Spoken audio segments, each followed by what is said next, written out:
I don't even know where to begin. My hands are still trembling, and my heart feels like it's lodged in my throat. I need to get this out somewhere. So here I am, spilling everything to strangers on the internet, because I feel like I'm losing my mind.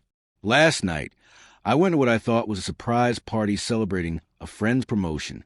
My wife, Emma, had told me she'd be going early to help set things up and asked me to arrive a little later to make an entrance.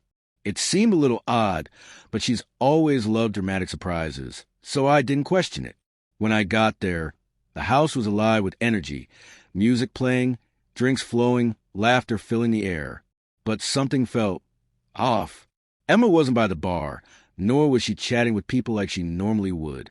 Then one of her friends, someone I barely knew, approached me with a hesitant look and murmured, "You might want to check the guest room upstairs." A knot formed in my stomach. Confused and uneasy, I wove through the crowd and climbed the stairs. With every step, my heartbeat pounded louder.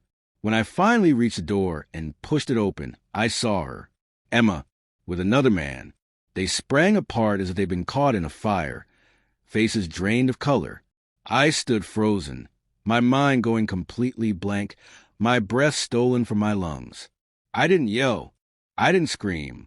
I just turned around, walked out of the room, out of the house, and into the freezing night air.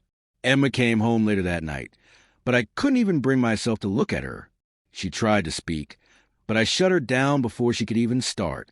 I didn't have the energy for excuses, explanations, whatever it was she thought she could say to make it better. The next morning, she asked if we could sit down and talk. Reluctantly, I agreed, though the very thought of facing her made my stomach churn. She poured herself a glass of water, gripping it as if it might hold her together. "I want to talk," she said softly, breaking the silence. I took a slow sip of my coffee, setting the mug down deliberately. "Then talk," I replied, my voice cold and distant. She sat across from me, wringing her hands. "I know I hurt you, Jake. I know I can't take any of it back. But I want to try." I let out a bitter laugh. "Try what?" I asked, my tone sharp. "Fix this? Pretend like nothing happened?" Emma flinched but held her ground. "No," she admitted, voice trembling. "I know we can't pretend, but I want to find a way forward.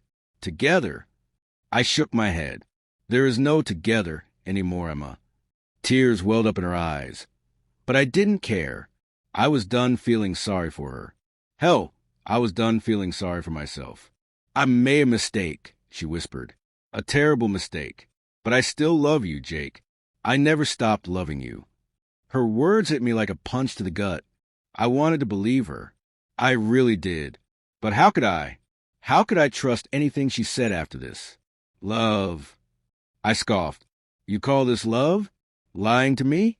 Sneaking around? Humiliating me in front of your friends? If that's love, Emma, I want no part of it." She broke down, sobbing uncontrollably. For a brief moment, I felt a flicker of pity. But it wasn't enough. It would never be enough. The days that followed were a blur of emotions.